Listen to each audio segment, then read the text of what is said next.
مرشد ہمارا۔ اسی طرح حضرت بایزید بستامی رضی اللہ تعالی عنہ بہت بڑے ولی ہیں، شیخ المشائخ، ان کے بارے میں تو مشہور ہے، آپ واقعہ سنے ہیں، کیسی کیسی باتیں ان کے متعلق ہیں۔ باقی عشق الہی کے نشے میں ہمیشہ مگن رہنے والے ولی ہیں۔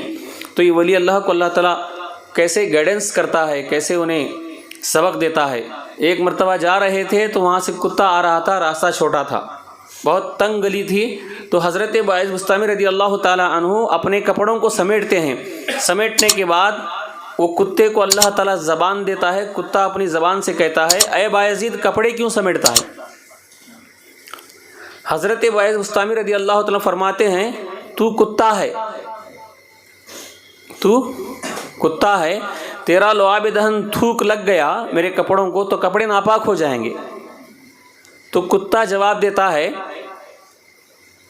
کپڑے ناپاک ہو جائیں گے تو 7 مرتبہ پانی سے دھو لو، ایک بار نہیں 7 بار دھو لو تو پاک ہو جائیں گے، نماز پڑھ لو۔ مگر خبردار بایزید بستامی، اگر تمہارے دل میں تکبر کی غلاظت، تکبر کی گندگی آ گئی، میں بڑا یہ چھوٹا ہے، میں انسان ہوں یہ کتا ہے، بڑائی اکڑپن گھمنڈی کا غلاظت گندگی آ گئی تو تمہارے دل کو 7 سمندر کا پانی بھی پاک نہیں کر سکتا۔ یہ کہنے کے بعد بچک جاتے ہیں، تو کتا ہو کہ اتنی اچھی اچھی باتیں کرتا ہے، یہ کتا ہو کہ اتنی پیاری باتیں کرتا ہے، چل تو میرے ساتھ رہے، آ میرے ساتھ میں چل۔ تو کتا کہتا ہے اے بایزید تم انسانوں کا ہم کتوں کا سنگم نہیں ہو سکتا، تم اپنی جگہ رہو میں اپنی جگہ۔ پوچھتے ہیں اللہ کے ولی وہ کیوں؟ تو کتا کہتا ہے اے بایزید تم انسان لوگ برسوں کا اناج جما کے رکھتے ہو، اسٹاک کر کے رکھتے ہو، ہم کتے آج کی کھاتے ہیں کل کی اللہ پہ چھوڑتے ہیں۔ حضرت بایزید بستامی رضی اللہ تعالیٰ عنہ یہ جواب سن کے دنگ رہتے ہیں۔ اللہ دیکھو اللہ تعالیٰ ایک جانور سے بھی اللہ کے ولیوں کو سبق دیتا ہے۔ کتا بھی کتنی پیاری بات کہتا ہے۔ کتا تو پالنا جس طرح انگریز لوگ پالتے ہیں وہ منع ہے، جس طرح گود میں بٹھاتے ہیں، ساتھ میں کھانا کھاتے ہیں، اس کے منہ کو منہ لگاتے ہیں۔ کتا پاک ہے، کتا کا تھوک جو ہے، کتے کا لعاب دہن وہ ناپاک ہے، سمجھے کہ نہیں آپ؟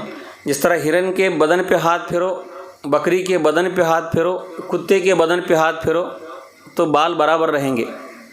کتا وہ سور کی طرح گندگی میں لڑتا نہیں، صرف منہ سے کھاتا ہے پیخانہ وغیرہ، اسی لیے اس کا لعاب دہن ناپاک ہے۔ کتا اگر برتن کو چاٹ جائے تو برتن کو پاک کرنا ہے تو شریعت کا مسئلہ ہے کہ 7 مرتبہ مٹی سے گھس گھس کے دھوئے، ایک بار مٹی سے اچھی طرح گھسے پانی ڈال کے دھوئے، اسی طرح 7 بار دھونے کے بعد جب آپ 8ویں بار دھوئیں گے تو پاک ہو جائے گا۔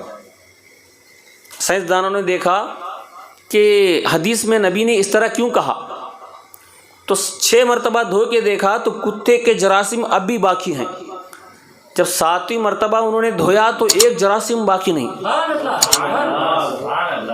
میرے نبی کے سائنس پر قربان جاؤ۔ فائجی گھٹنے ٹیکے گی، دنیا گھٹنے ٹیکے گی۔ اللہ کے رسول صلی اللہ علیہ وسلم نے 1500 سال پہلے فرما دیا کہ اگر مشروب چیز ہے، شربت ہے، چائے ہے، پانی ہے، مکھی گر جائے تو مکھی کو اس طرح پکڑ کے اندر ڈبو کے نکال کے پھینک دو، پھر پانی کو پی لو، پانی پاک ہے۔ آج کل سائنسدانوں نے سرچ کر کے دیکھا، حدیث میں پروادی پیغمبر اسلام دھرم کے بانی محمد صلی اللہ علیہ وسلم نے اس طرح کیوں کہا، تو دیکھنے کے بعد پتہ چلا کہ مکھی کے دونوں پروں میں دیکھا تو ایک پر میں زہر ہے، ایک پر میں زہر کو کھینچنے کا کیمیکل ہے، یہ لیکوڈ ہے۔ جب مکھی گرتی ہے تو وہ زہر کا پر نیچے ڈوبوتی ہے اور وہ دوے کا پر اوپر رہتا ہے۔ تو اللہ کے نبی نے فرمایا ہلکی مکھی ہوتی ہے اس لیے پورا نہیں ڈوبتی، تو اس طرح آپ اسے پلپلا پکڑ کے ڈبو کے نکالو تو دوسرا پر ڈوب جائے گا تو سارا زہر پاک ہو جائے گا، پانی شربت پینے کے قابل ہو جائے گا۔ سرچ کرنے کے بعد سائنسدان 2-4 سائنسدان وہیں کلمہ پڑھ کے مسلمان بن گئے۔ ہر ایک سنت میں حکمت ہے، بے شمار فائدے ہیں۔ اس لیے سنت پر عمل کرنے سے ہمارا دنیا کا بھی فائدہ ہے اور آخرت کا بھی فائدہ ہے۔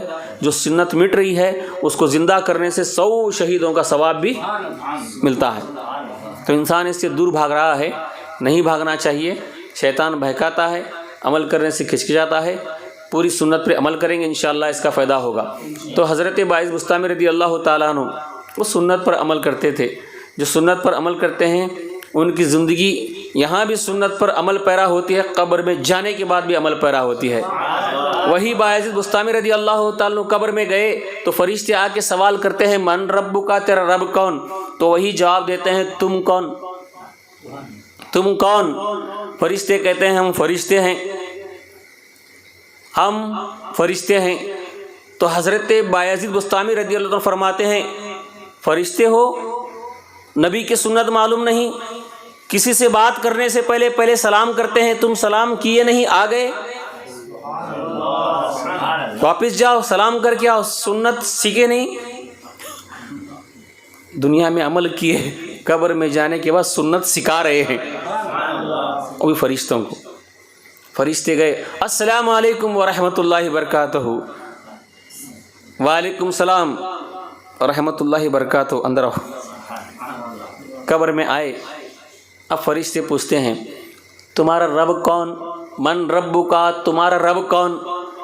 حضرت بایزید بستامی رضی اللہ عنہ فرماتے ہیں تم نے جو سلام کیا مسلمان سمجھ کے کیا یا کافر سمجھ کے کیا؟ فرشتے کہتے ہیں مسلمان سمجھ کے کیا۔ پھر مسلمان سمجھ کے کیا، پھر سوال کرتے ہو رب کون؟ مسلمان کا رب کون ہے؟ جب مسلمان سمجھ کے سوال کرتے ہو تو سوال کرنے کا کیا فائدہ؟ وہ فرشتے، ایک فرشتہ دوسرے فرشتے سے کہتا ہے یہ کیسا آدمی ہے، کون ہے بابا، عجیب و غریب ہے، ہم سے یہ سوال کر رہا ہے۔ تو اوپر سے آواز آتی ہے فرشتوں آپس میں سوال نہ کرنا، مجھ سے پوچھو میں بتاؤں گا وہ کون ہے۔ تو حضرت باعث بستامی رضی اللہ عنہ فرماتے ہیں کہ فرشتوں تم سوال کر رہے ہو رب کون؟ میں کہوں گا میرا اللہ ہے رب، میرا خدا ہے رب، رب میرا مولا ہے، اللہ میرا رب ہے۔ اگر میں کہوں 100 مرتبہ کہوں اللہ میرا رب ہے، اللہ میرا رب ہے، اللہ میرا رب ہے، اب تم جاؤ گے کہاں جاؤ گے؟ اللہ کے پاس جاؤ گے۔ اللہ کہے گا ایک بار بایزید میرا بندہ نہیں، بایزید میرا بندہ نہیں، ایک بار کہے گا، 2 بار کہے گا، میں 100 بار کہوں گا اللہ میرا رب ہے، اللہ کہے گا بایزید میرا بندہ نہیں، تو تم کس کی بات مانو گے؟ فرشتے کہتے ہیں اس کی بات مانیں گے، تمہاری نہیں مانیں گے، اس کی بات مانیں گے، تمہاری نہیں مانیں گے۔ تو میری ماننا ہی نہیں ہے تو مجھے پوچھتے کیوں؟ اسی سے جا کے پوچھے میں کون؟ تو اوپر سے آواز آتی ہے اے فرشتوں اسے چھوڑ دو، مجھ سے پوچھو میں بتاؤں گا وہ کون ہے۔ وہ بایزید ہے، میرا دیوانہ ہے، میرا عاشق ہے، دنیا میں میرے عشق کے نشے میں جھومتا رہا، گھومتا رہا، اور قبر میں آیا تو عشق کے نشے میں ڈوب کر آیا، اور حشر میں اٹھے گا تو اسی حالت میں اٹھے گا۔ وہ بایزید ہے۔ یہ اللہ والوں کی زندگی تھی۔